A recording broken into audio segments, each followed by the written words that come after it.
Hello guys, and welcome to episode 1 of my brand new Songs of Six playthrough series. So, if you are watching this and you maybe come from a movie video or Rising Lords and you do not know what this game is, it is basically a single player game that you spawn in as a particular race, of it's humans, elves, dwarves. They have different names in game, but they're basically trying to reflect those classic mystical races, fantasy races, that's the word I was thinking of. And then you build up your economy through farming, through mining, whatever. The different races have different specialities. Some are better at farming, some are better at crafting bows, for example. And then you see how far you can go, just like most of these grand strategy games. You start very small, literally with like 30 people, and you build up and you can have a massive kingdom because you're on a massive world map. So it's a very, very cool game. I do have to say though, I'm still relatively new at it. I only have about 30 hours in it. So unlike with Amir, which I was quite experienced when I started, Rising Lords I was very new, but it was quite easy to pick up. This game is quite complex, so I'd love to hear your feedback. If you've maybe played the game a lot and you know all the tips and tricks, then please get comments in down below, and I'll definitely read all the comments and respond. But I still would love to cover this game. I think it's such a brilliant game, and it hasn't really had anyone covering it really, not in the last few months, at least from what I've seen. So I want to give it a go. Enough chatting, let's get straight into it. So, as I said, because I'm still quite new, I've only got all the difficulties on normal, but we can at least get titles, and titles are little things that can boost your start. Now, this is the phase we get to choose what species we play. And what I wanted to do for this series was just go for a human playthrough. So, the most basic playthrough would be the Crotonians, who are just massive farmers, and the games is they're the easiest ones to play. The game lists the Dondorians, which are the dwarves, as the hardest to play. Humans just a medium. As you can see here, they're unremarkable in battle, criminal, they are limited with natural skills, difficult to police, but they're good farmers, good learning, and great administrators, so the sciences and the managers. So I want to go for a human only, and that's the difference. So just twist it up a little bit, because in this game you can have all sorts of immigrants come to your settlement, and they can be of all different races, and you please the races differently. I want to try and go for a fully human playthrough and see how far we can get, and almost do like a little roleplay series. Obviously we're roleplaying with a bunch of AI, but still should be a bit of fun. And if you've come from Amir, and this game I almost think it's like a single player Amir, which is just brilliant. It's got all the same markets, it's got the specialization, it's got the building up a city, but just for a single player. Really good game, check it out. These are some titles I already have unlocked. And you can pick 5 titles. So I've got Master of Bargains, gives us a little bit better bartering score. Crafter, means we do a little bit more crafting for those industries listed below. The Leader, so we actually just have a little bit of a better start.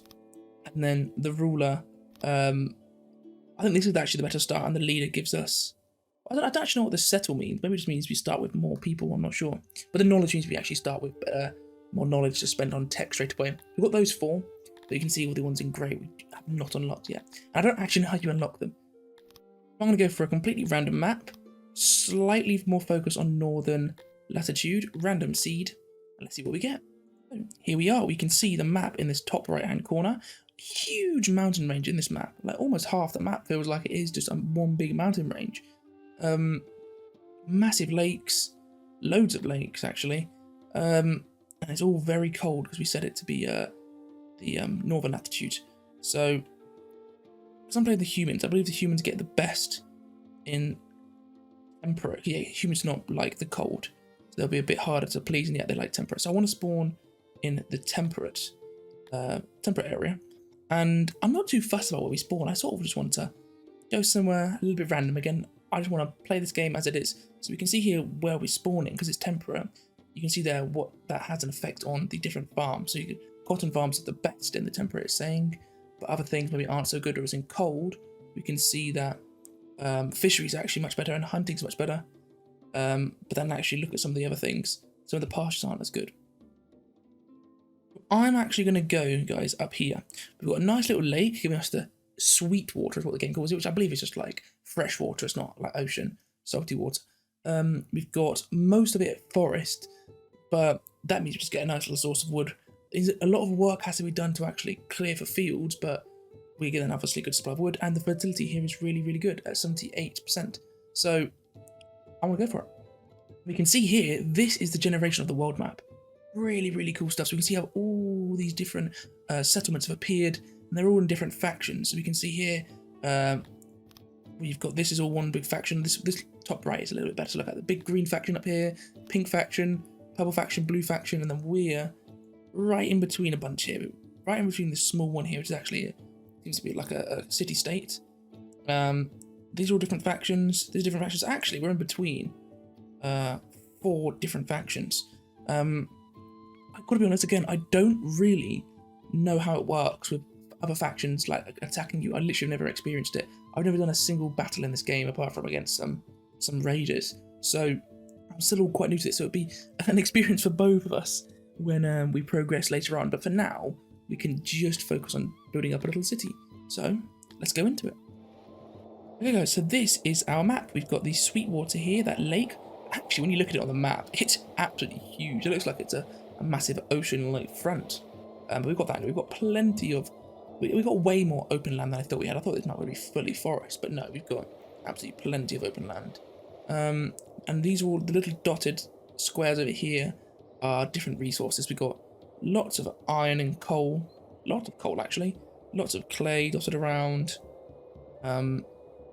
Different food stuff that we can get. And I think humans eat fruit, wheat, or bread. So fruit, bread, meat, and eggs as their full food supply. It doesn't mean you can't eat the other foods, but it means they get extra bonuses if you eat them. So I believe that's the case. So what I'm going to do is I'm going to put my... Here, that gives us plenty of farmland space here, plenty of wood space here. It puts us next to some coal, next to some clay. We're not too far away from the hunting of these two. Some stone down here. Yeah, and we're sort of not central, but we're not out in the middle of nowhere. So yeah, I like this little spot here. So we've just placed down our throne, and we have got 65 happy little people who are willing to work for me, the leader. I don't actually know what our role is. I think it actually says here we're the just the leader. That is it. Then we come sheriff, mayor, chieftain, lord, king, high king, emperor. Wow, that's a lot to aim for, isn't it? But to start off, we need to get our basic buildings down. So forgive me again if I'm a little bit slow for this. I will keep skipping along. It has been about 3 months since I've played this game, but I do remember the basics. Don't worry, guys. I'm not a complete noob. Okay, guys, so I've got my first little blueprint down, and this is for a janitor's building. So a janitor's building isn't just like a cleaner's. The janitor's building seems to be like maintenance building, where basically the janitors will go and repair with a radius of however much you set it. They will go and repair your buildings, your paths, whatever's starting to deteriorate, wells, whatever. So I've got that here. I've then got my well, my speakers, and my hearth. So these are 3 important services that you get. And if we look here, I have to right click it. I'm so rusty.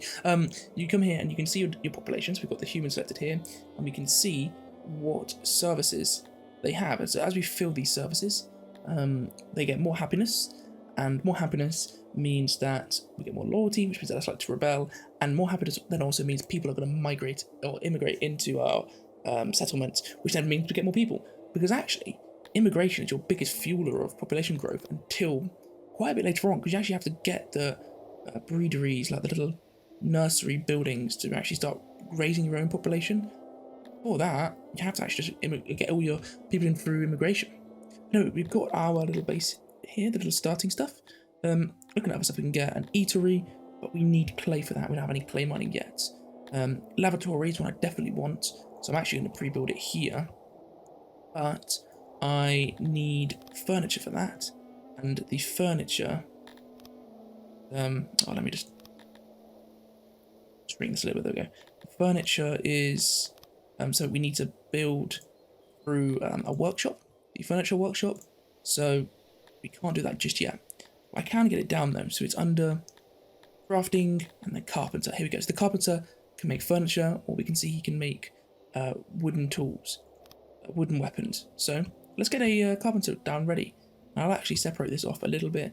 Nice little space for the paths.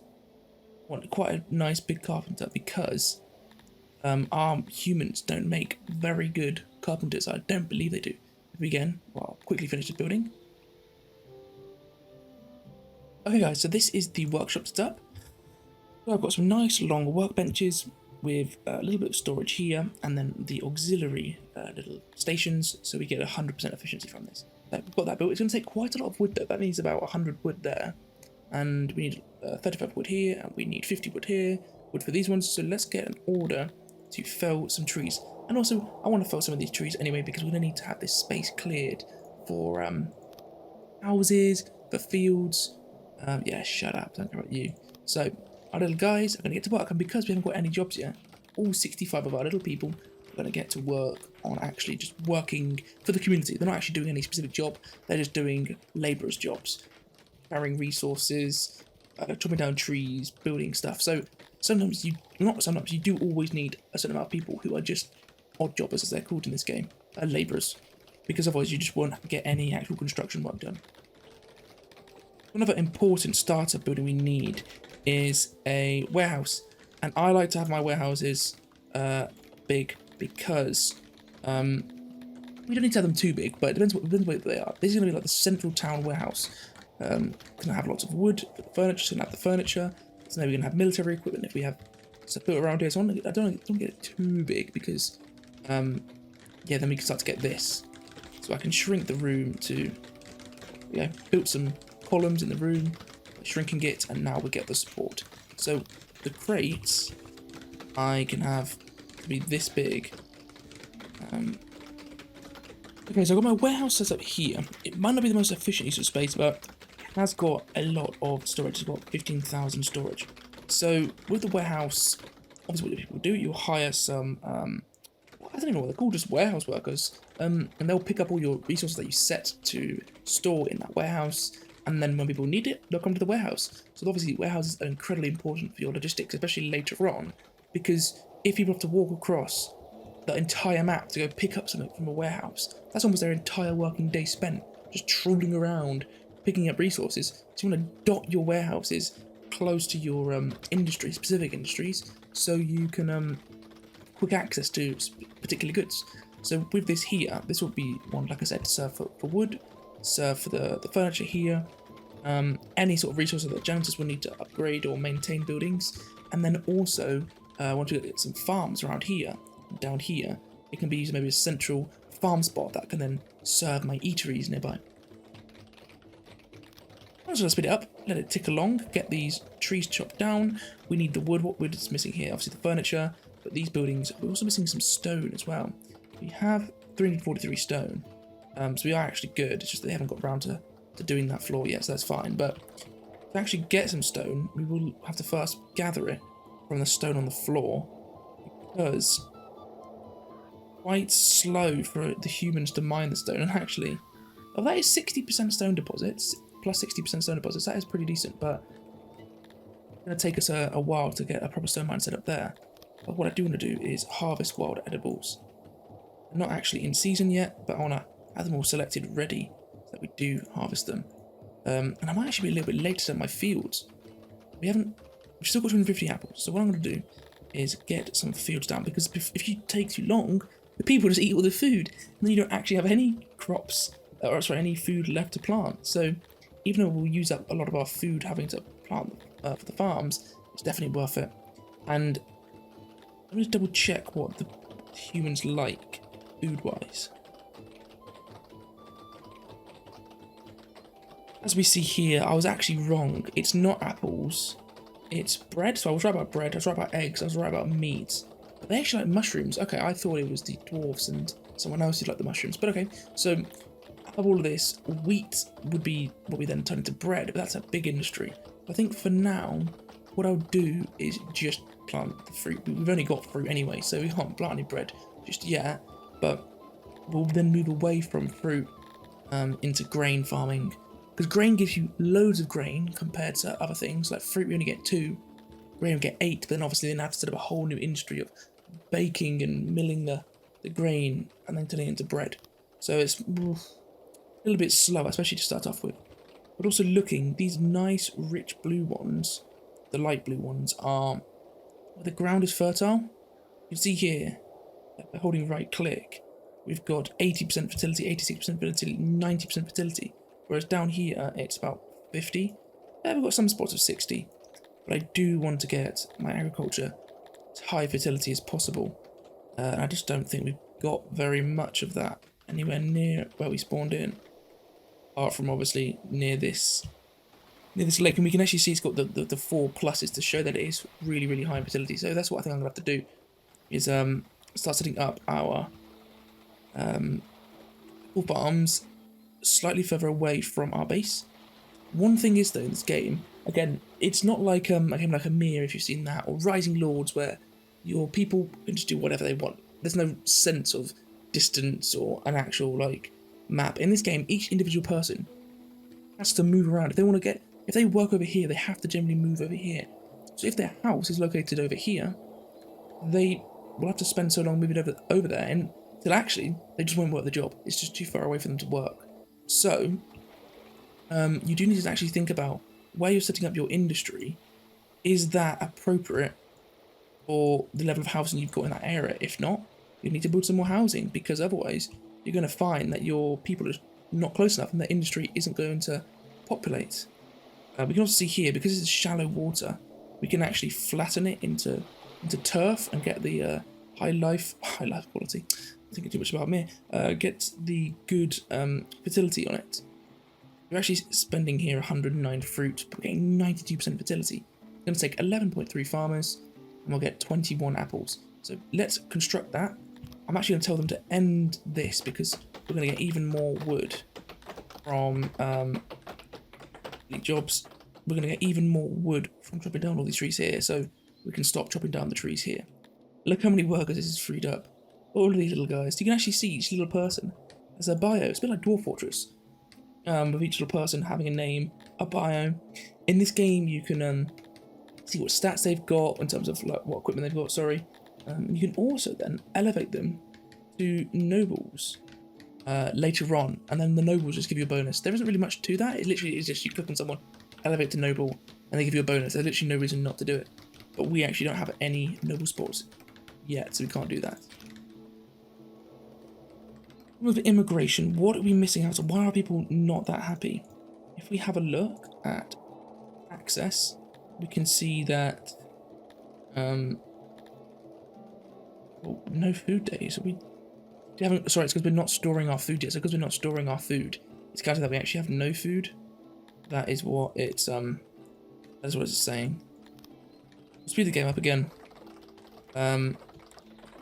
Hoping we don't take too long to chop down all these trees, but it might actually take a while. You can see here they're making the furniture crafting building, or the carpenter's workshop. But I'm not actually going to get that working yet, because I want the jobs.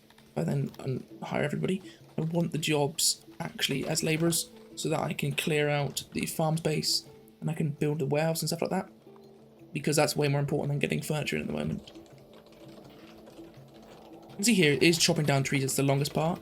These guys who are just filling in the space here and actually hoeing the ground, they're actually doing it quite quickly. Here we go, guys. We're about to get the warehouse, so I can assign maybe 2 or 3 people here for now. All I'm going to get is 2 or 3 people to store everything we've got here, and also store our wood. I don't think like materials rot in this game if they're stored outside. They do deteriorate in general. So even if you're storing it in a warehouse, it will still deteriorate.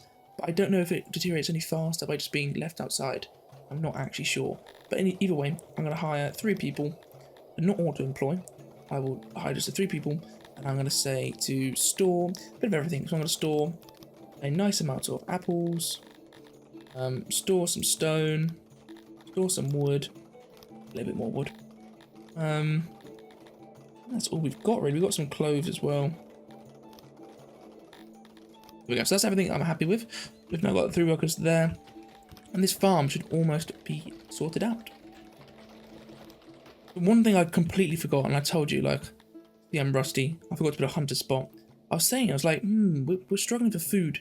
We're not getting any meat in, and then yeah, we've got a hunter spot. So that should be in agriculture, hunter, and the hunter spot is a very early game build. It's like in Amir, where it does run out over time because you simply just run out of animals to hunt. But it is very important in the early game to generate that little bit of meat, just to see your people live on. until you can get proper farming up. So we will put the hunting spot here with 100% efficiency for 4 hunters. That is just going to take us, I'm about to say just, that is actually 200 wood, but we've got quite a nice bit of wood. So we just need to actually get it built. No trees to chop down, just to actually get it built. And yeah, they're racing to get this built. Brilliant stuff. So that's going to be the Hunter's Lodge set up. Hunter's Lodge is 4 hunters for us, because we've got the 4 workstations.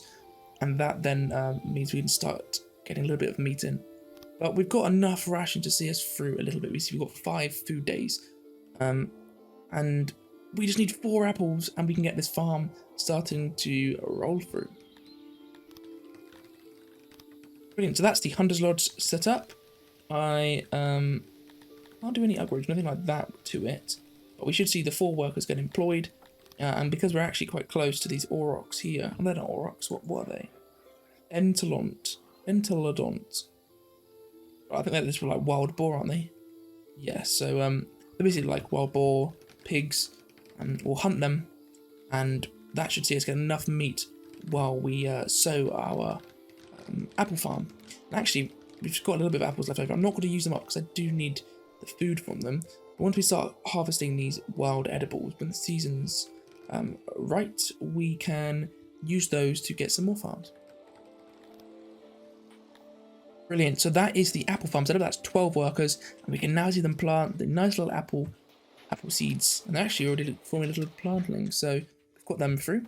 We actually do have some wood workers, even though I told them not to, but that's not a problem because we do need the furniture. So now actually that we've not got any jobs, I'm going to up this to about 8 workers for now. We've got our max storage of wood already. And we've got livestock as well. So livestock is really, really good because it obviously gives you the meat, but then it also gives you leather, which can be used to make clothes. So that'll be in agriculture, that will be in animal husbandry, and we can see the different types that we've got. So humans are pretty average at animal pasturing, but they're pretty good at farming. As we can see here, they've got 3 green hammers, so they are quite good. But animal husbandry, they're okay at. We've got the 95 livestock, so I'm not going to not do it. We can see here the aurochs are the ones that produce meat and leather, whereas the entelodonts produce just the meat, but they do produce more meat. Okay, so the pastures use up a lot of wood, but they can go on quite low fertility ground. So if we look at overlays, go to fertility, I want to get them down here. Again, it's quite far away from our base, but I'm going to get all my housing in this square here. So that means that later on, we've got the housing down here. They will be very close to it, so we can supply the workers quite easily to these pastures. But yeah, something like this, you can see here, this is as big as they can go. So if I get a nice big one like this, yes, it is very big, but I want to get as much space as possible on these low fertility, because it doesn't actually, as far as I'm aware, the amount of workers isn't going to go up too much by using the low fertility. So unlike farming, where you definitely don't want to go on low fertility because you just get less output, the pastures are more designed to go on low fertility. See, 200 wood, but we've got 1,000 and more. So we'll get that done with the 36 odd jobbers we've got. We'll get rid of this fertility overview, and then we'll let it go through. You see people hard at work clearing out these pastures for its construction. You can see the hunters constantly coming over, back and forth, little green dots, these hunters. With this pasture almost done, that's going to be 20 workers. That's going to take up half of our odd jobbers. But again, we don't really have anything to use these odd jobbers for. We can get some houses down, definitely. But because it's in a nice open space, it shouldn't take us too long. It's actually just chopping down the trees that takes up most of the space, it feels like. I'm still not fully sure about houses, like which ones to pick, because the bigger the house, the sort of worse the penalty is, because you have more residents in one house. But I don't know if that outweighs the amount of space it takes, because obviously if you have lots of these small ones taking up a lot more space, so I don't actually know if that bonus of going for just apartments is worth space loss. I don't know. I'm going to stick to just going for a normal house. It's sort of like meet in the middle. Here we go. I'm setting up some basic houses. I believe each of these houses fits 2 people in. 2 or 3. Yeah, so actually we can see at the bottom it says 2. So we have 65 people. So actually we're barely getting anyone. We're getting 12 people per row here. So, well, not per row, but per 2 rows. So, no, we're not. Sorry, my maths is just terrible. 16 people for 2 rows. So we get 32 people here. We do need more. One thing you can do is expand them and get one giant house like this. It hasn't got any walls in between the houses. You can see this fits 30 residents, so it's way more efficient, because if we come down all the way to reflect this size, we can see this is not got the walls in it. And obviously we can just build it without the walls ourselves manually, but like this, like that, and get rid of the walls.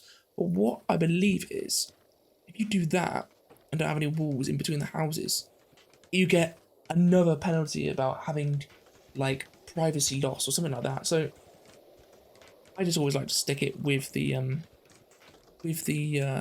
main wall in between, even though you lose a little bit of space.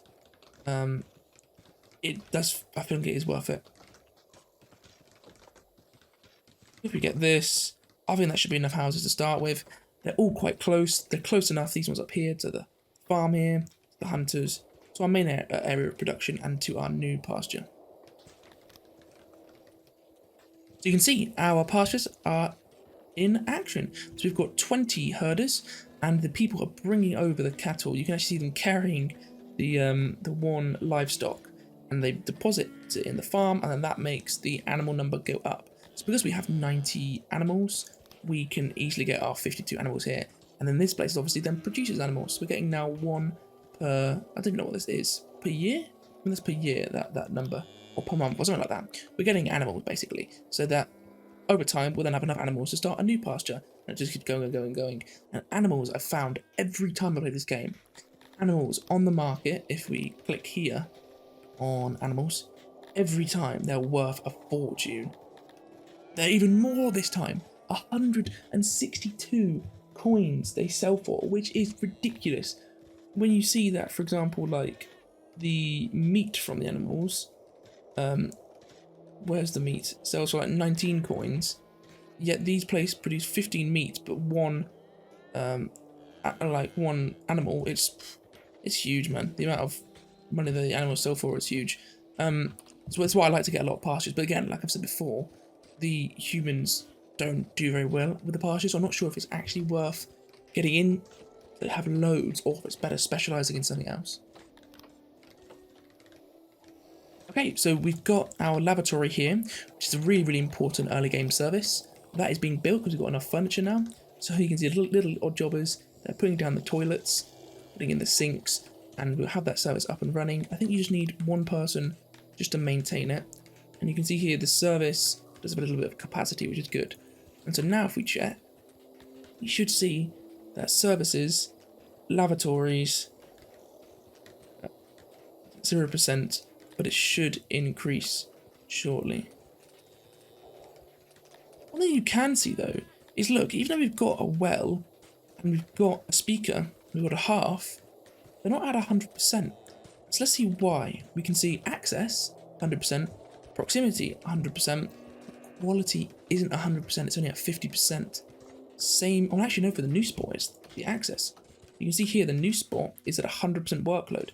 So actually it's already at full capacity. So let's get another one, because that's a little bit of easy service we're missing out on. So it's an entertainment speaker, and let's get it again here, because this is nice and central to our base. So we'll get it here. And the well is again because it's not high quality. If we look, services, well, because it's not high quality. Yes, we can see quality is a massive one, only 47%. But actually access, again, even though we've got a well, the proximity is saying that everyone can get it in range. Access, though, is saying do they actually have enough services left once they reach it to use it, and they're saying no. So let's get another well as well. Oh God, I'm such a loser. Another little thing about this game I like is that the little people, when they move, over time, they actually create their own paths. And if you go to one of the overlays, if you go to path usage, you can actually see where they're moving a lot. So what you want to do is create little paths for them.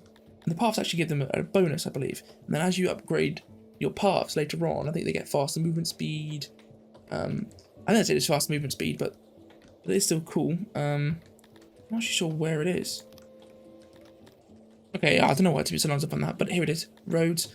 So if we can get the roads, and just like how I like to do in Amir, get the roads out anyway. For just in Amir, it's just for cosmetics, but here in Songs of Six, it actually has an effect. Your people move a little bit faster, and they get a little bit of happiness because I think the game even says it themselves. Your people don't get muddy feet, so that they get a little bit of happiness as well as speed. So definitely worth it. And now we've connected up all our stuff apart from this hunter, which I can do here. There we go. So our little workers, our little ob jobbers, will come and will fill in these paths just with mud soon. So things in Castell are going really well. We've got our first basic houses set up, or at least mostly being set up. We've got our pastures set up, producing aurochs, which give us a little bit of meat, a bit of leather. We have got our first farm set up, producing around 21 apples. And we've got our basic warehouse, basic carpentry stuff going on with some basic services as well, and some nice roads laid around our little village. So my plans are to actually get in some immigrants, because we're still working with the first 65, and we've actually lost someone. How sad. We're working with the first 65 humans, but my plan is as we get more and more happiness, which we are getting, to grow and grow massively. Once we get more people in, we get more jobbers, we can get these houses finished. We can get, so with the apples that we've actually got from all of the harvested of the wild apples, we can get some more farms set up, so we can get more food. More food means more people, and we just keep growing and growing, and then we can go into new services, new productions. We've got a little bit of cash here, 26 coins, and we are losing a bit from inflation, so you do want to spend your money. You don't want to just sit on it. So we can then start selling on the market, buying goods we don't actually produce ourselves, maybe like tools, maybe some stone, whatever. Anyway guys, I hope you've actually enjoyed this first little teaser episode for what this series is to be like. I do want to spend more time on actually playing the game and then cutting that footage down into short episodes so that it's not just, you watching in real time. It's actually a bit more sped up. But this was just more of an intro episode, me talking more so I can actually explain the game. Either way, I hope you've enjoyed it. If you have, please show support by leaving a like. If you want to see more of this content, then please consider subscribing, because I will be covering this game in more detail. And I've got a Discord, so if you want to give feedback, if you want to give advice on how to play this game, or if you want to see more games, then join the Discord. The link is in the description. I'd love to chat with you on there. So, thanks a lot guys, and I'll see you in the next episode.